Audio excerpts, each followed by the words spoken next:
The destruction of a diverse laboratory. How just hitting the numbers does more harm than good. Everybody. I'd like to just give you a little bit of housekeeping. During the talk, please save your questions till the end. And then at the end, if you have a question, just put it into the questions and answer box, and I'll be happy to read it to Dr. Sistrom. So I'd like to introduce him. Dr. Christopher Sistrunk has received his PhD from North Carolina State University, and his postdoctoral research was at Duke. In 2015, he became an assistant professor in the divisions of health equities and biomarkers of early detection at the City of Hope. His research focuses on the development of biochemical signatures for the onset of breast cancer. He also studies the role that the environment plays on genetic imprinting, and specifically the environmental impact of drinking water and how underrepresented communities are affected genetically through chronic exposures to toxins found in drinking water. Dr. Sistrunk was awarded the Global Challenge to Prevent Breast Cancer Grand Prize in 2019. Dr. Sistrunk serves as a leader in administration, education, research, and community relations at the City of Hope. He is committed to and passionate about the pursuit to educate and train the next generation of scientists, healthcare professionals from minority and disadvantaged populations. Dr. Sistrunk co-founded and is director of the Medical and Translation Research Apprenticeship Program and has served as director of City of Hope's Science Education Partnership Award Consortium. He's also the founding director of the City of Hope's STEM Training and Education Program, which offers continuous STEM educational programming for students ranging from elementary grades to the postdoctoral or medical residency fellowship level. Dr. Sistrunk continues to serve as a lifelong educator, trainer, and mentor to the next generation of research scientists, with the primary focus of developing research programs that serve underrepresented communities. He's given innumerable lectures related to these key areas, including concerning both the iCure and CURE programs. Dr. Sistrunk also serves as a key link between the City of Hope researchers and clinicians and the general public, increasing the numbers of underrepresented minorities participating in health screening and clinical trials. So you see, he is something of a Renaissance man, contributing significantly as a scientist, an institutional leader, and a champion for both the training and health of underrepresented populations. We are delighted to welcome Dr. Sistrunk, who's here today to talk to us about the destruction of a diverse laboratory, how just hitting the numbers does more harm than good. Dr. Sistrunk, welcome, and we're looking forward to your talk. Thank you. I need to take you on the road with me because that sounds pretty good. I first want to thank you guys for giving me this opportunity to speak to you today. I never take these talks lightly, and so I just hope that you guys can gain from some of my experiences and some of my something from my talk today. So without any further ado, I just want to jump right in it because I want to make sure I have time for questions at the end. And so I was going to give you a little bit about some background, but you covered it all. But the one thing I really wanted to cover in my background specifically was that I am, one of the poster childs for some of the work that you guys are doing at NCI. And somebody, could everybody please mute their mic? All right. All right, there we go. So I am one of those poster childs because I've been a recipient of the F31, the National Research Service Award. I've been, serving in the Center to Reduce Cancer Health Disparities. I've had a diversity research supplement since my master's degree, all the way through to my first appointment at City of Hope. An interesting thing of it is that I had one as a postdoc, I had one as a graduate student, and I remember when I was getting my first appointment, I was nervous that you guys are going to take the money because I didn't know that it would follow me into my first appointment, and so it was really, really good opportunity to be able to do that. And such, it also helped me with the institution I was going to at City of Hope because I came with funding. So I think that this is a great program that you guys have, and I've actually gone through it. In addition to that, One thing I would say about our programming at City of Hope is now we really do start in the second grade, and we have an uninterrupted programming that allows candidates to start in the second grade and actually go through to they become early investigators or start practicing at their position level. And so I'm not old enough to have had a student do that yet, but we do have some that are in college at this particular point. So what we're going to do is, let me go to start off by talking about the numbers. So you heard the topic of discussion is about the diversity laboratories and how and what we're going to do about those numbers. And so I know that this is where people start off and they give you a bunch of sad statistics and talk about how bad and how poor we're doing. And I just thought I was going to go away from that. I wasn't going to really talk about those particular numbers, but I was going to start with some stats and some numbers so we can get a grasp of what we're dealing with. So the one number I want to start off with is 10 billion US dollars. When I started my program at City of Hope, it was just one thing that stood out to me, and it was that the US government has spent more than 10 billion US dollars over their last decade to increase the number of diverse candidates inside of research and biomedical sciences. And after that 10-year point, they had moved the participants by one person. So give you an example of what that means. Let's say it was 4,000 people that fit the URM status. And then 10 years later, 10 billion plus later, it was still the exact same number. And to me, that says a lot about what we're doing. That either says that, we're not doing enough, or that the $10 billion was used just to maintain the number of people that we have in these particular positions. And so I thought that was pretty sad of a status of money. And I thought that those numbers were real numbers.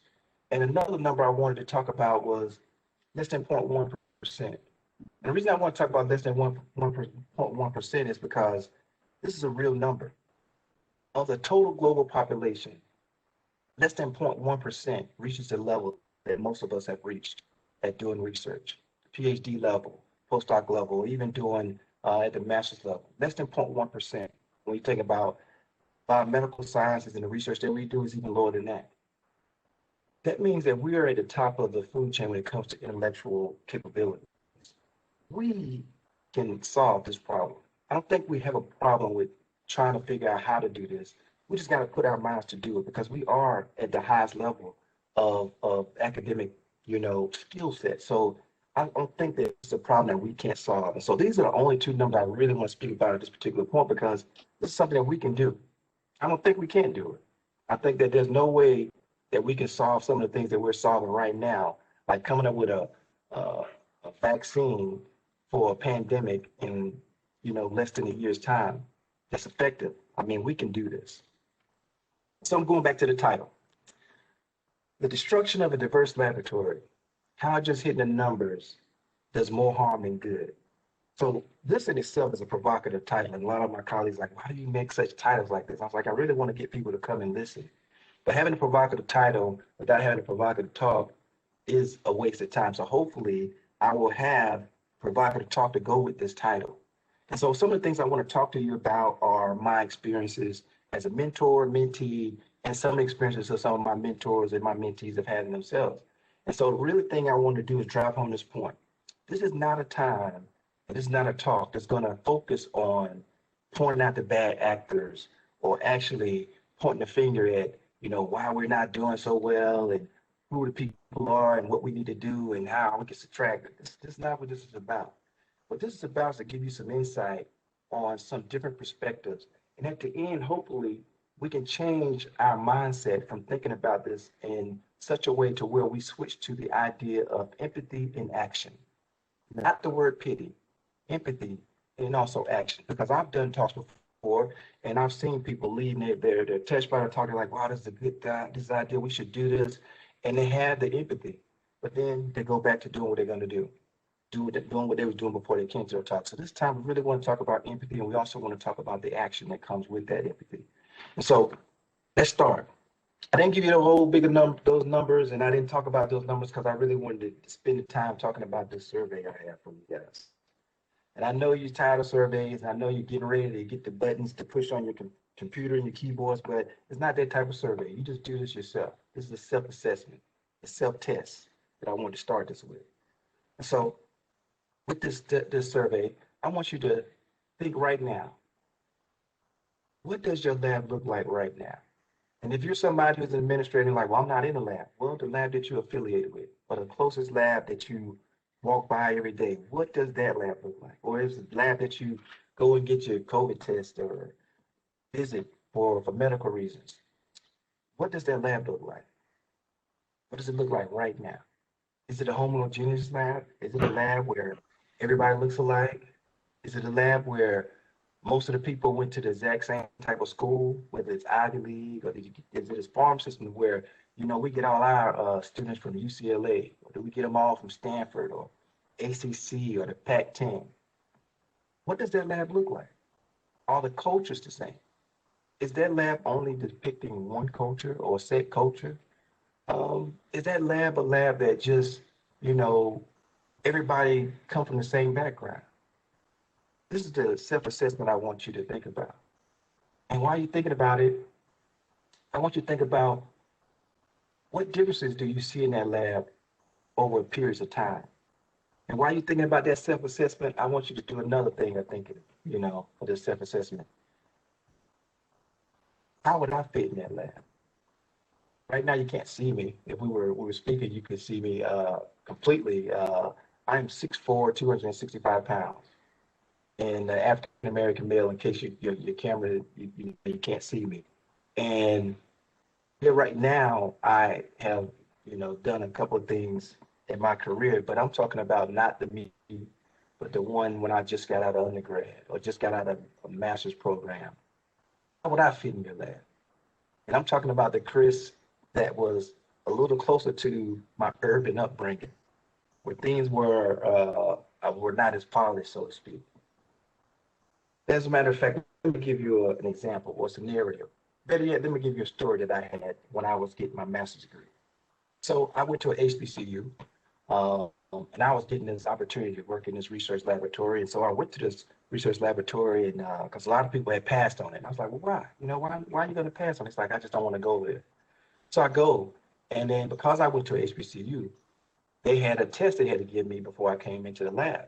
So I go into the lab, and I'm ready for this test, and I'm ready to go. I'm like, okay, let's do it, And so I get into the lab, and the lab tech guy was there, and he had in front of him a graduated cylinder, a flask, and a bunch of pipettes. And so he went to the first item. He's like, what is this? And I looked at it, and then I was like, thinking it was a trick question. I was like, a graduated cylinder? He's like, yeah, that's good. That's good. Then I was like, wait, is this the test? And he was like, yeah, I got to know where you are. And I was just like, well, you do know I'm getting a master's degree. And they were like, well, I heard about your kind of school. So, we got to figure out where we started from. And then he held up a Gibson pipette and Gibson pipette. And I was just like, he's like, what is this? And I said, it looks like a Gibson, but I'm not sure. And he's like, no, what is it? And I'm like, it's a pipette.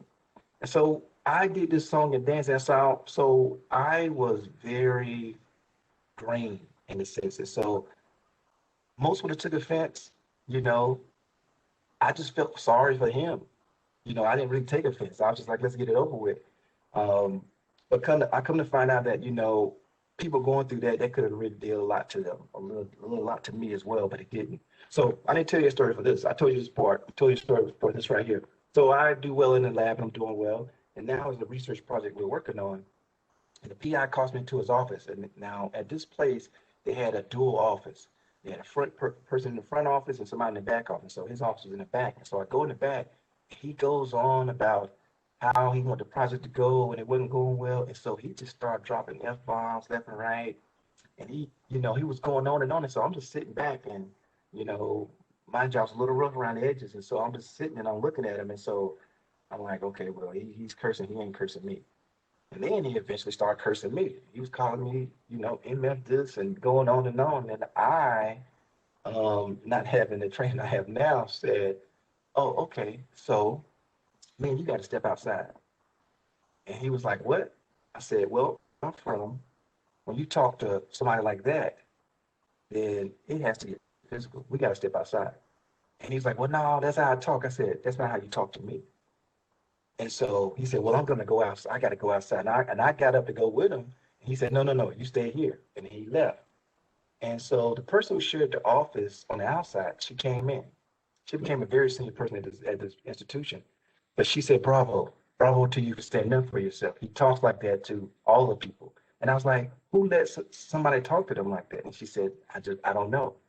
So fast forward in the lab, he never talked to me like that again. I did well in the research laboratory. And I really never had any problems out of it. The question I wanted to ask you is, you know, you might be asking yourself, why I would tell a story like this. Because the question I want to ask you was that PI was able to pivot. He wasn't frightened of me, even though I had said, let's step outside. He just wasn't frightened at all.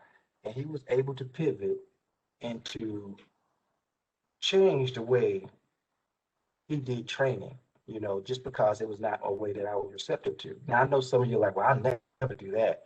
But the idea of it is that I was successful in that lab. I think the stuff that we did in that laboratory became policy. And even though it's another story, for 15 years, that particular lab had used that 2-year bioessay to build their careers. And that really gave me credit for it. But anyway, that's another story. But the idea of it is that how would you feel in that lab? If you was that PI, would you have let me go? But just hearing your story, does it make you fear me? Does it make you fear Black men? These are the type of surveys or self-assessments you should take because, I was all willing to come back and do science. It was just a specific point that I was trying to make. And I know now that that's not the way to go. But sometimes when you're just getting out of school, you're just getting out of your element, that's where you are at that particular point. So I wanted to share that story with you because there are times that you have to pivot. I had to pivot. I had to understand that this is not how you handle things, but that's all I knew at the moment. So what's your training style? Is your training style one size fit all? I always like looking at this cartoon here to the right because you have a store window that says one size fits all, and you have a snake, a turtle, a bird, and an elephant. And we all know that one size does not fit all. Some of us as PIs realize that we have some training and we know it worked for us. So we want to do the exact same thing. And we will require anybody who do work with us, anybody who collaborate with us, anybody who works in our laboratory, deal with our style of training. And I'm here to say that it doesn't work. You will have to change or alter to where you train for certain people. So let's look at some more numbers. I know I told you we're gonna look at a lot of numbers, but it's really something I need to talk to you about because it's this, myth that the U.S. population is gonna be diverse. It's coming. It's coming. And I'm here to tell you that it is here.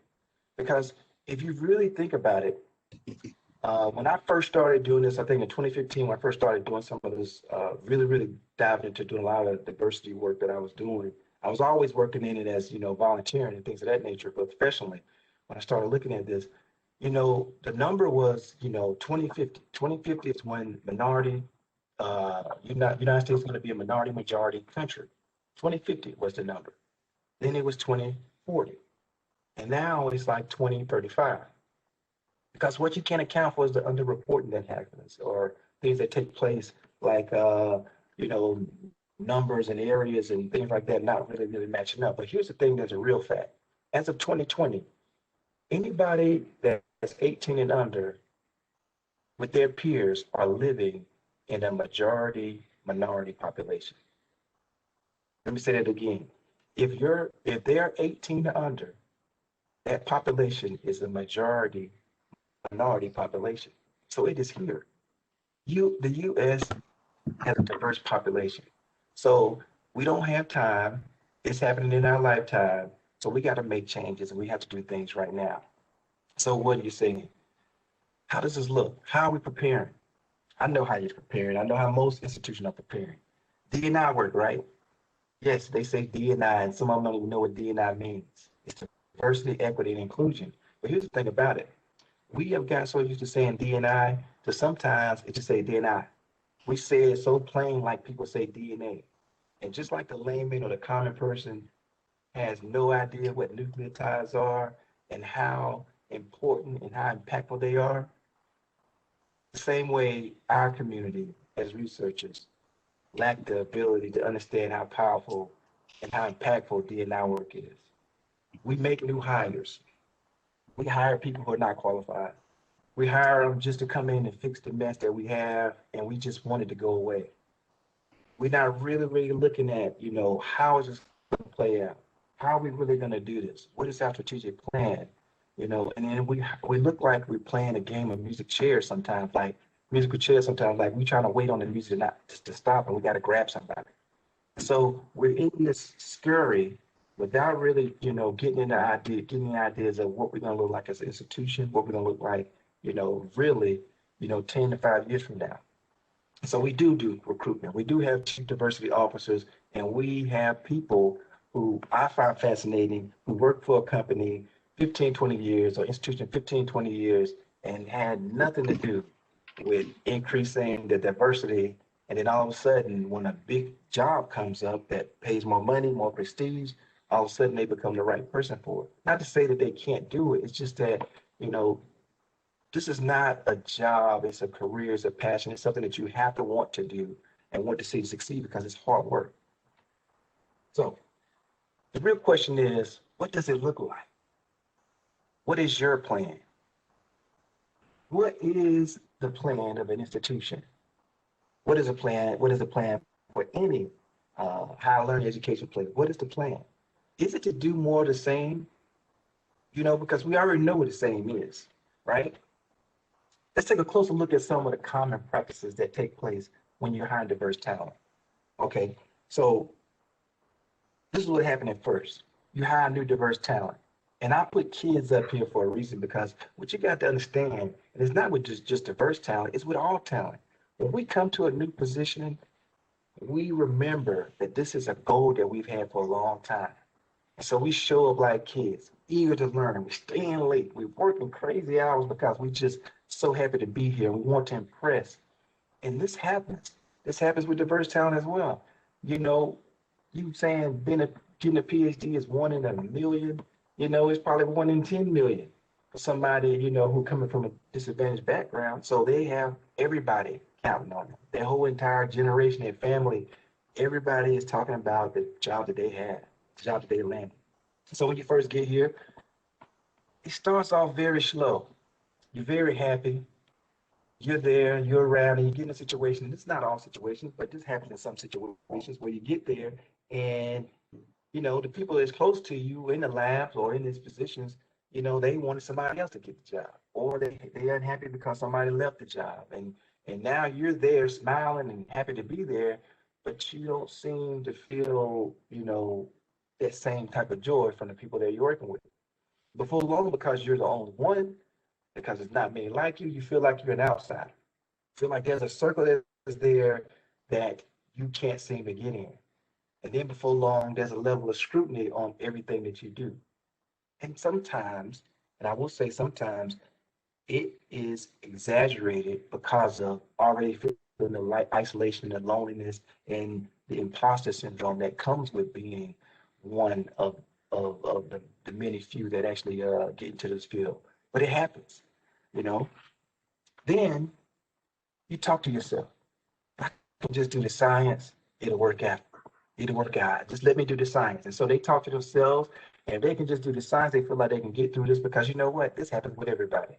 They're new to the position, they can just do the science, they'll find their way and they'll be able to be able to contribute to the laboratory. And this happens in some cases. They can just do the science. But guess what? When you're a diverse candidate, come into a situation where you're the only one, you have to deal with so much more. They usually call you in for diversity meetings. They usually call you in to get your opinion on certain things. And before you know it, you're dealing with not only the history of this country that you're living in, you're also dealing with the history of the past mistakes that have taken place. You're dealing with the skeletons in the closet from this particular company. You're dealing with this company's history. I will tell you now, when I was at Duke University, it was a time trying to get people to even visit a Duke clinic because of the history that Duke had in the Durham community. Now, around Duke was around 70% African American around that area, something like that. But none of them wanted to step foot on that campus. until I actually start going to events. I'm showing up at football games, I'm showing up at, church events and things like that until they start saying, okay, we will go with you there. And so it was very interesting that, even though I had gone to two HBCUs, was raised in a, Black community, they didn't want to have anything to do with, me because I was at a Duke and they had a company history. And so you had to deal with that. So you have to deal with those skeletons in the closet. And then before long, you realize you ain't doing just science. You realize that there's a lot more to it than just science, because the thing of it is that how few it is. How few people are there, and you realize that, even though it doesn't come with the job, you have to do something. It's a lot of times I've been to national meetings and international meetings, and I've been the only person of color there. I mean, several times. And so it's not, it's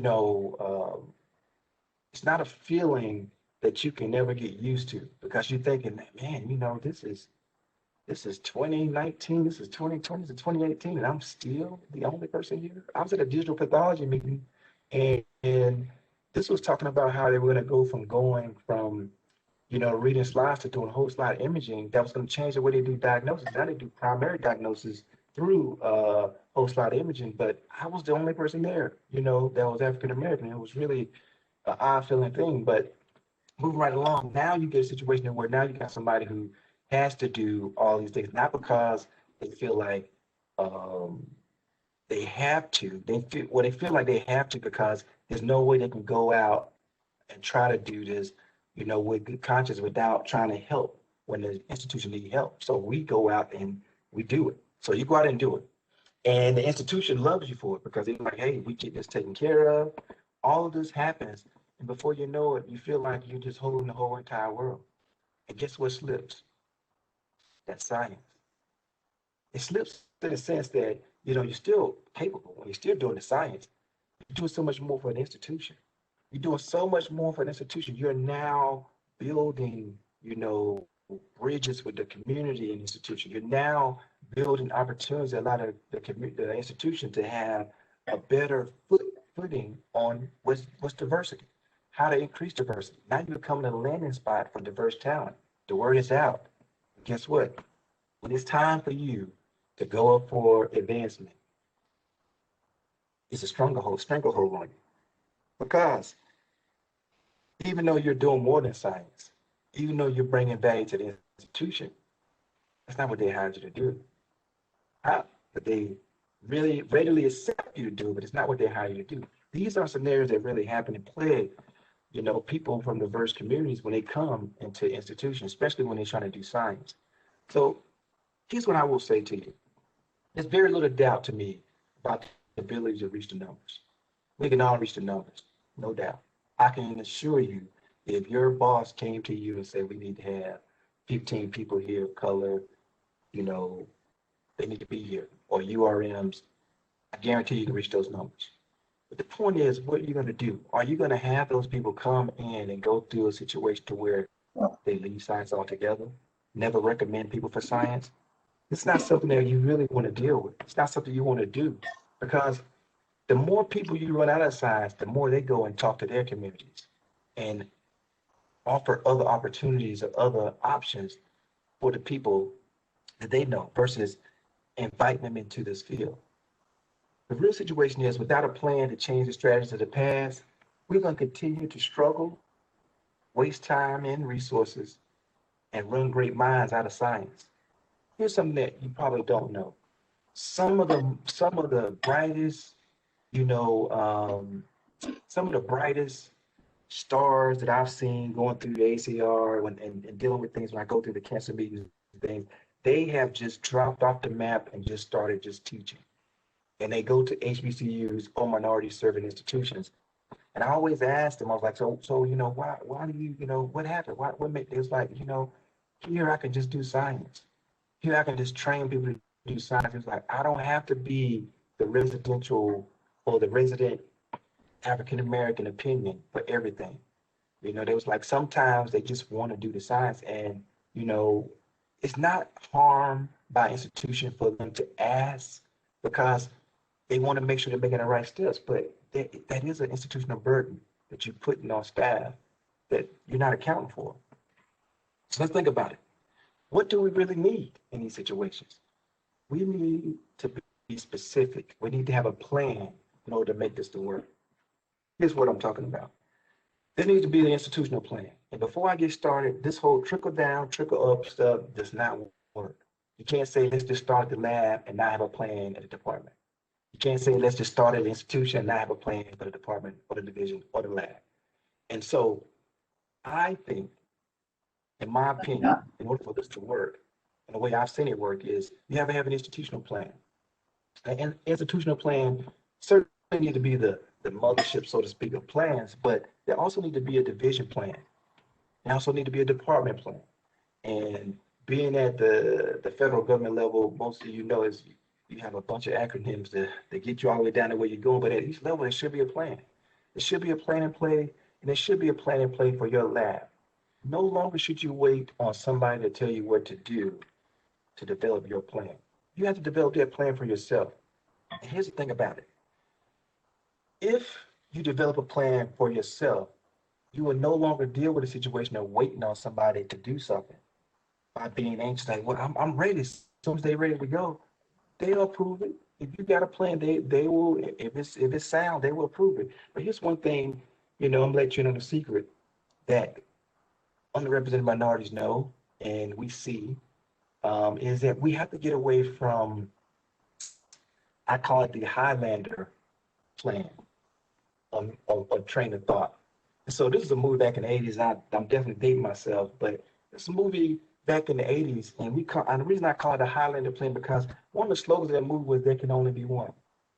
I've seen too many times in institutions and labs where once they got one, they good. We can check that box off. Let me show you how that works. Let's say you're in a laboratory, right? And in your laboratory, you say, well, we got one person to color in. That's good. We ain't got to work no more. So you get the one person in and you just let them think for themselves. Now, that one person is in your lab. And so your department's like, hey, they got one person in the lab down the hall, so our department is straight. And so this department ends up leaving all the minority or all the URM hiring and training to that one lab. And now the division's like, well, the department has it. So we're going to take that number and we're going to say, this is what we're doing as a division. But they only have it in one lab. They only have it in one department. And now this institution is now set up to where there's one division, there's one department, and there's one lab. It's the only one that's responsible or that has, training for underrepresented minority or disenfranchised people of color or any of the other diverse candidates you can think of. They're the only ones that have it. And this is what you're working with. There can only be one because you're thinking that's all we need. What ends up happening is what happened at me at one of the institutions I left.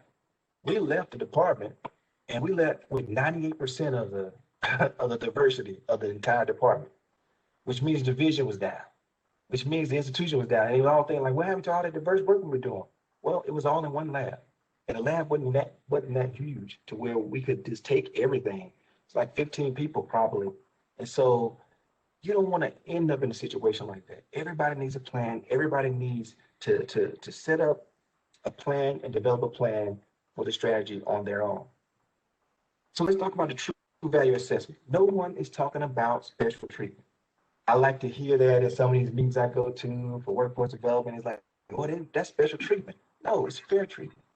If you really think about it, the added institutional burden for serving on diversity strategy boards, strategy councils, making you look good when you have those site visits, the system and cultural training for the people that are actually coming into the institution and making sure that there's a good name for the institution, that's work.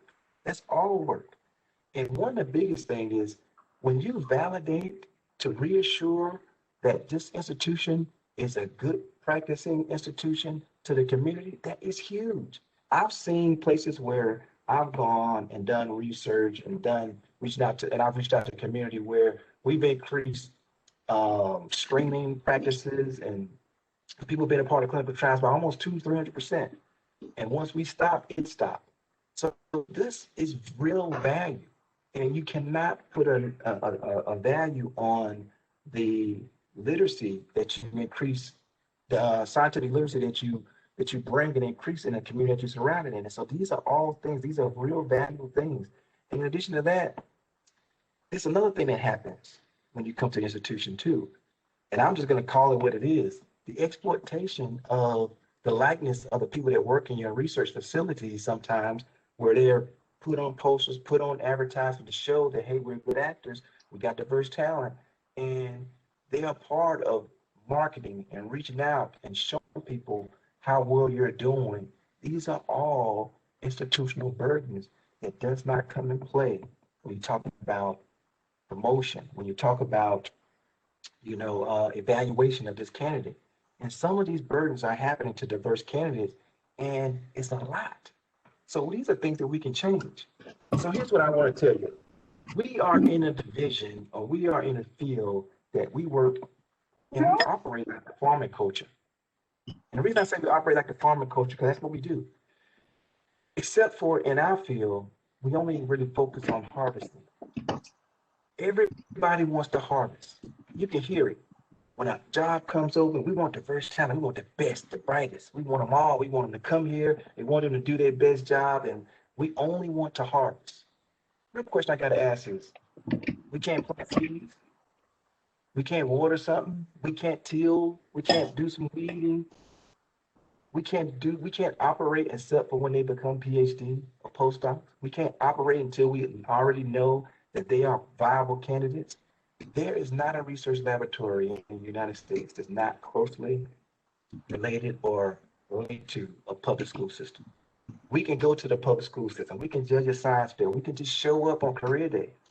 You have a laboratory that has 5,000 people in it. Half of them should be going to somebody's school. You got middle school, elementary, high school. Start very early. We can start planting these seeds instead of being harvesters. I always say we're more like locusts. We only take it when it's already there, and we don't do anything prior to that. And that's some of us. So the real question is, what am I saying? What am I saying when I talk about the farm mentality? I'm saying this. Stop looking for the best and the brightest if you're not assisting in creating the best and the brightest. Just think about that for a minute. If your only job in life, even if you're in HR, is looking for the best and the brightest for a particular institution, then it should be also your job to create some best and the brightest.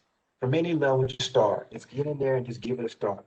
And so we're getting close to the end because I know I want to leave time for you guys to have questions. But the last thing I want to stop is I'll be remiss if I didn't talk about what we're really dealing with this day, and that is this. There is a cancel culture out there, and most of us, or some of us are terrified. But am I going to say the right thing? Am I going to do the right thing? Am I going to get canceled? Right now, we've seen people in our industry lose all funding, lose all livelihood, and their whole career is gone because of things they've done or behaviors they practice. This is a reality. But the real reality of it is that you can still start right now. What you did in the past, there were different times then. There were different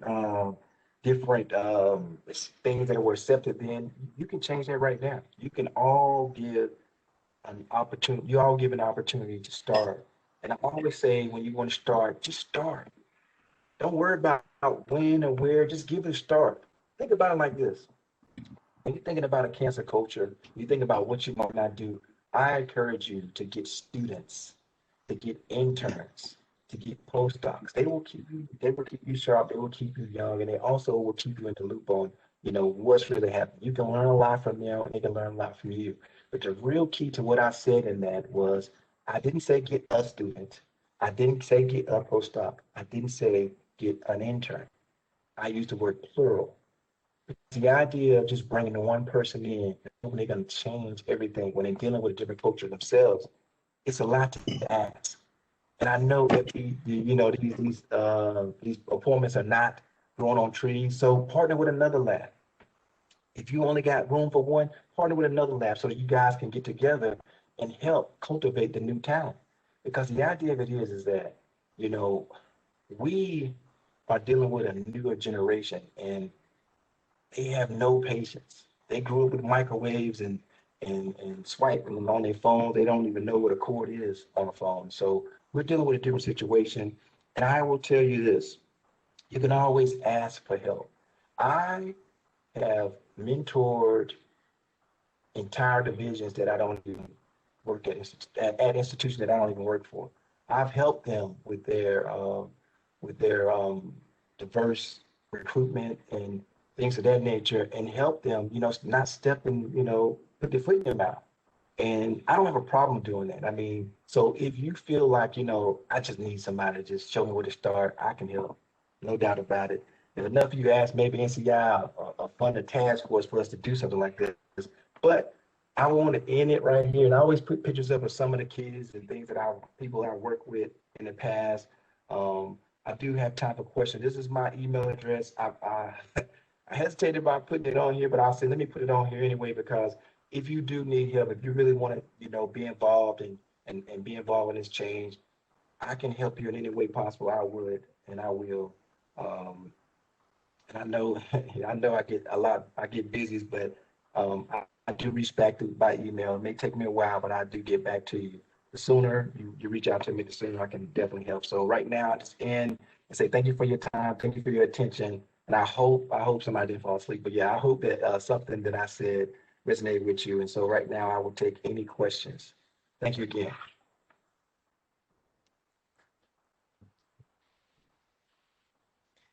That's me. I'm unmuted, so I'm clapping for everybody. Okay. Thank you very much, Dr. Sistrunk, for your honest opinions, feelings, and your assessment of the situation. I think it was very enlightening. People, if you have some questions, please put them on the question answers. That'd be good. And maybe I can start. So, can you hear me? Oh, here we go. From Eric Johnson. Great talk. Thank you. Dr. Sistrunk, can you hear me?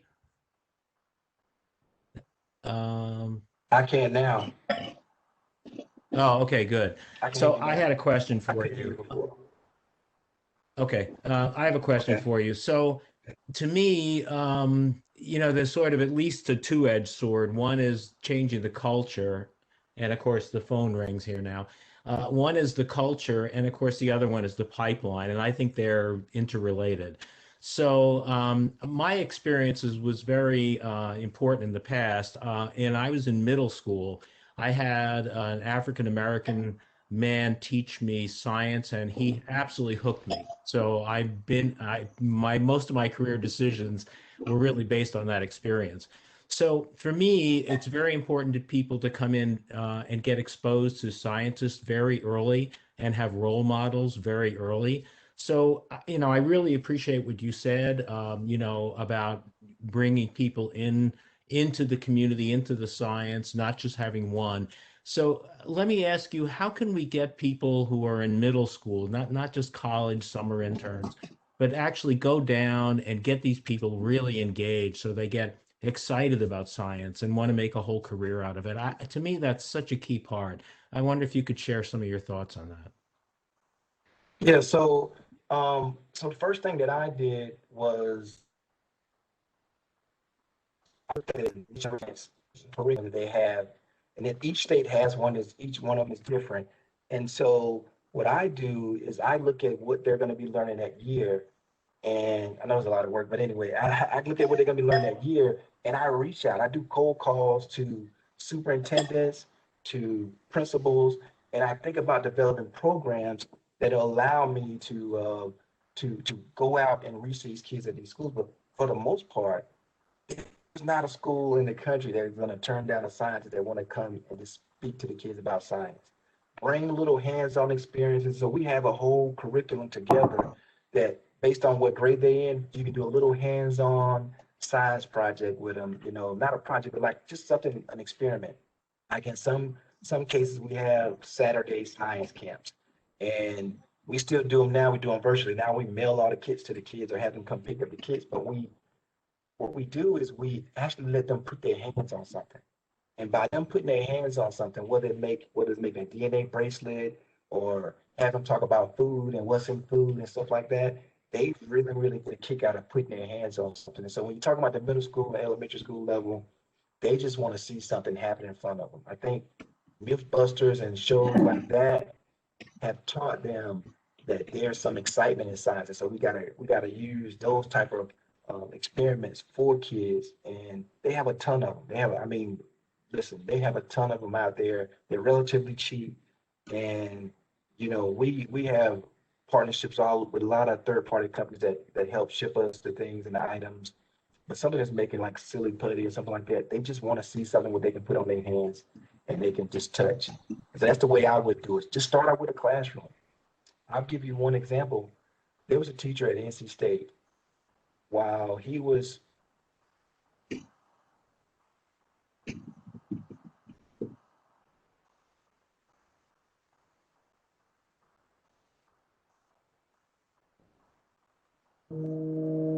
Oh, did we lose Dr. Sistrom?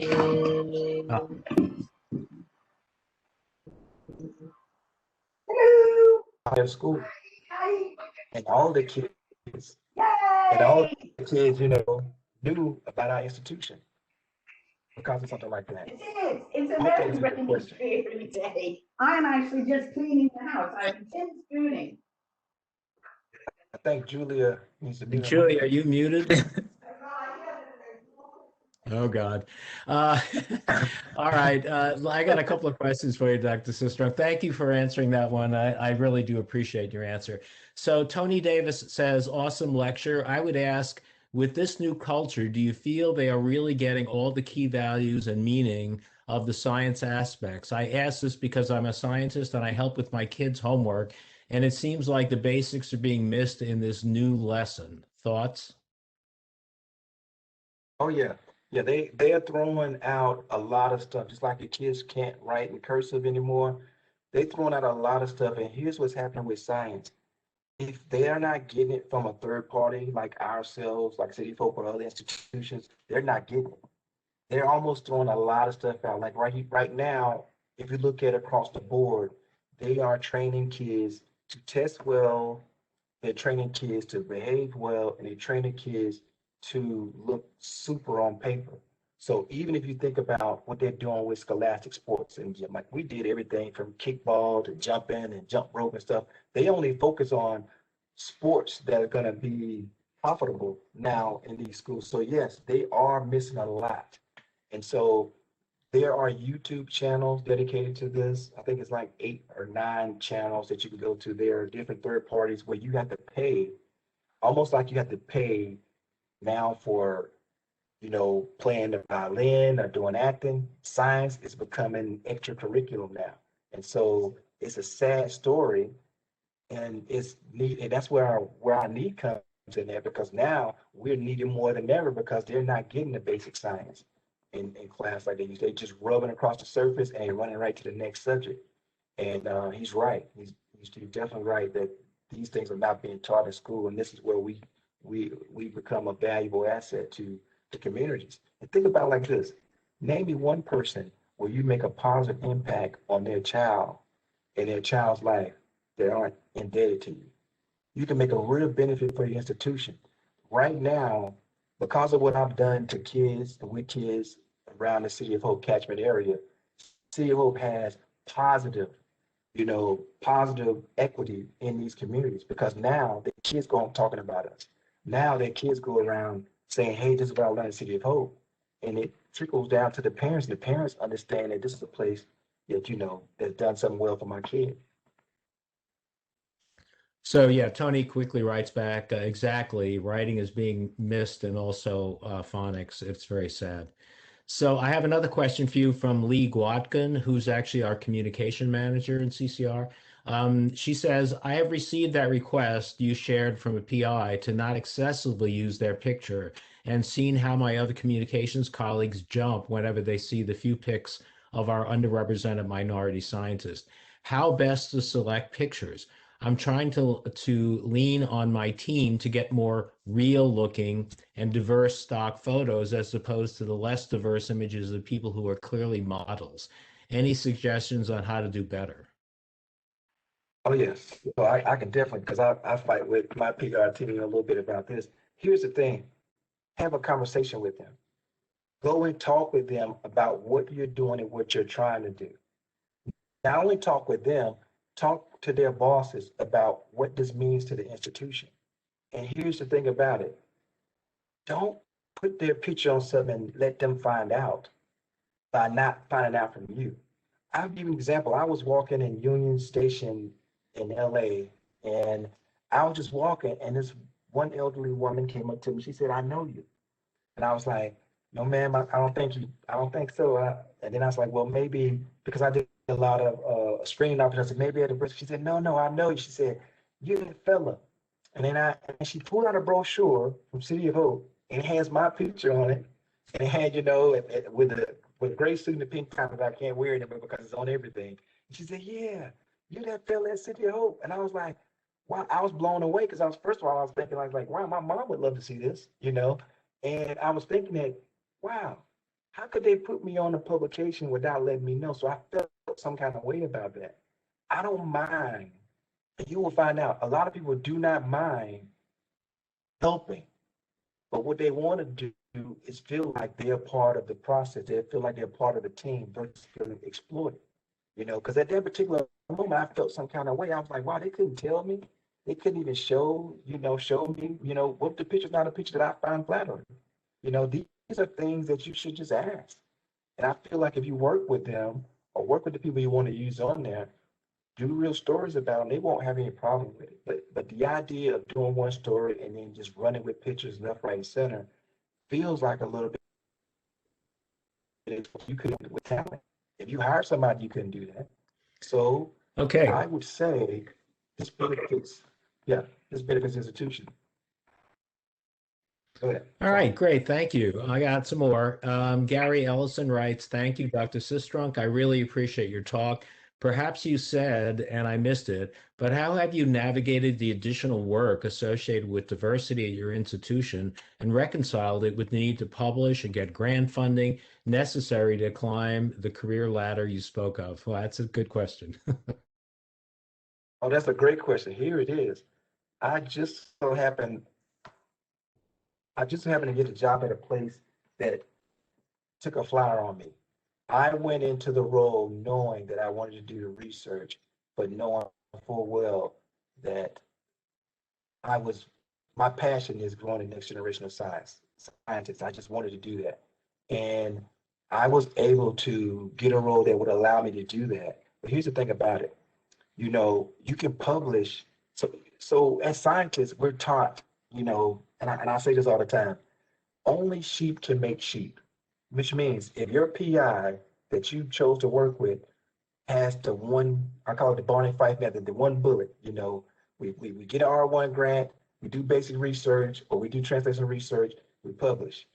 Get an R1 grant, we do basic clinical research, we publish, and they keep going that side. If that's what they do, then you might want to bring a little bit of variety to that because there are other funding mechanisms. I think the first funding grant I got, I guess it was independent, I was a co-PI on, I was a primary PI on a R25, a CEPA award.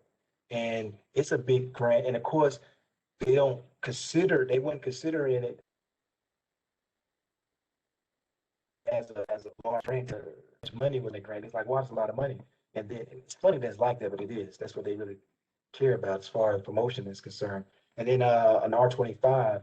And once you get denied an R25, which is a part of the NCIS program, I was a co-PI on that. Once I started doing those grants and started doing that type of work, then it became very, very obvious that recruiting and actually meeting with the community became a very, very important part of what we do as a comprehensive cancer center. And so now I'm on 2 or 3 P20s. So you have to set it up to where you bring the value that's needed and you still publish. I still publish in breast cancer, but also starting to publish in education because I'm doing a lot of educational training. And so it is up to you to decide, if you're going to take a position that's going to require you to do that versus talking to someone and saying, hey, this is what I want to bring to the institution. Because I always look at it like I work for a comprehensive cancer center. It's only 52 of them in the country, or maybe they changed the number now again. But I also look at it like, you got to bring more to the table and have someone allow you to be to bring that more to the table. And there are multiple mechanisms to get funding and also publishing. And so you should look into those because there's a ton of funding that's trying to make sure that we can have enough scientists, enough doctors to be able to compete on a global scale, as we continue to grow more diverse in this country. Okay, I thought you were going to say. No, I thought you were going to say the answer is you have to be a Renaissance man. Oh, I'll leave that to you. Yeah. So I got another one for you. This is again from Eric Johnson Chavaria. I liked your slide on recruitment, making sure that you're also creating the best and qualified. How to best promote recruitment while also taking a closer look at your institution's current training and awareness and making improvements? How to best look at, could you read that second part again? How to best look at Yeah, I'm recruitment. trying. How to best promote recruitment while also taking a closer look at how your institution's current training and awareness and making improvements. Am I getting that right, Eric? Yeah. Yeah, so I think I Yeah. get the gist of the question. So the thing of it is that it's not one big answer to that.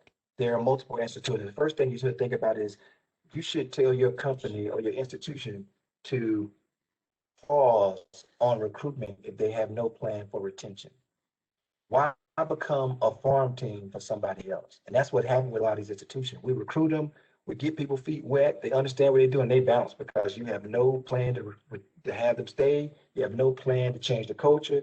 And here's the thing about it, diverse talent is heavily recruited because there's so few of us.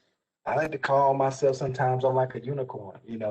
And literally, if you go to a meeting and you're the only one, you realize that, there's not quite a lot of people like you.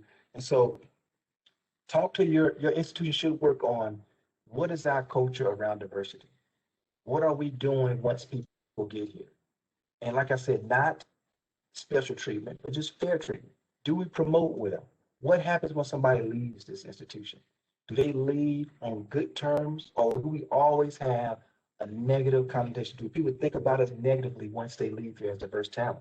So what do you do with the people that are already there? Before you go out and bring more in, what are you doing to the people that are already there? I guarantee you this, if you treat your people well, your recruitment job will be a lot easier. You want to spend as much money in recruiting if you're treating your people well. But it is something that you have to worry. You have to really work on what you're doing there now. And what changes are you making now before you think about the idea of just recruiting and bringing more people in? Because what you're going to do is you're going to end up bringing more people in, and you're going to bring all these people in. Next thing you know, they're going to be siloed. The people you recruit in are going to be their own institution. And before you know it, you're going to be handcuffed about being able to do anything unless you're running by that silo. And who wants to be held hostage in any situation, even if it's quote unquote for the good? You don't want to be, you want to bring somebody or bring diverse talent in and have them be a part of the institution, not just to be, in your institution, so to speak. So that's really interesting, and I think it connects to your point about having a plan. And the plan has to include having your culture changed and not just bringing people in, which of course will help change the culture. So it's sort of a Yeah. catch-22. But you can never be too soon in starting to change the culture, which will promote the whole thing. Yeah. Yeah. I can let me give you one example of what happened. We were at Duke University, we wanted to bring undergraduate, and this is Dr. Sewald and her team when I came a part of it. What we were doing, we wanted to bring African American, aspiring MDs to be a part of our clinical team where they go to the OR, they collect samples and do things like that. These were undergraduates just get ready to graduate maybe, but they were undergraduates and they were trying to get the application better to get into medical school. So in this program, they go to the OR and they collect the samples. They work with the pathologist, they work with the plastic surgeon, they work with the surgeon, they work with the head nurse. They went into these ORs and were performing these things as undergraduates. So here's the thing about it. When it first happened, nobody wanted to, they didn't want to see that. I don't know, it was just new to them. And so here you had these little African American kids in there, green as all get out, and they just wanted to be a part of it. But here's what happened. Those students, and I'm going to tell you, 100% of them got into medical school thus far. Those students ended up going to medical school because they were fringe students at first. But when they got to medical school, they ended up going to the top of their class because they had this comfort about being in the OR because they've been there before. But here's the thing about it. The physicians at Duke, they look forward to the students. They look forward to sewing into them, and it was not a faux pas, was not, some weird thing to see a young, African American or Latino kid in the OR with them. And so we started with kids, we started with younger because they help build a culture because they're transient, they come in, cost a lot as far as, funding is concerned, and they build a culture because now you look forward to seeing them.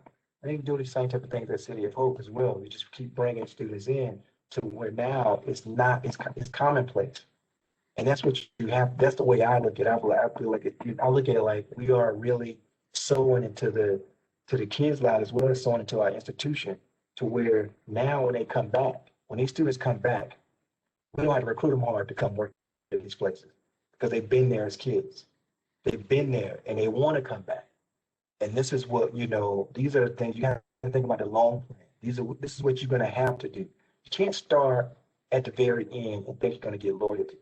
But these kids that we're having in the second grade, or the ones that just went on to college, they're going to think about City of Hope. Because I always tell them, I was like, listen, we're not doing this for free. We're paying you. We're making sure you come here because we want you to come back and work here. It's going to take a while, but watch what's going to happen. They're going to flood in. We're not going to have enough spaces for all the kids that we're impacting. Great. Well, that's a great lesson and a great thought about how to help improve. So we're out of time, Dr. Sistrunk. I'd like to thank you on behalf of everybody at the institution and all the people who joined. We really enjoyed your talk. It was tremendous, and also your responses to the questions. I think they were very heartfelt, and they gave us all a lot of insight into how to move forward. So I'm going to thank you for everybody because everybody's muted but me. But again, thank you very much, and I hope you can come back someday and see us again. All right, sounds good. Take care. Thanks, everybody. Thanks everybody for joining. U.S. Department of Health and Human Services, National Institutes of Health, National Cancer Institute, cancer.gov, 1-800-4-CANCER.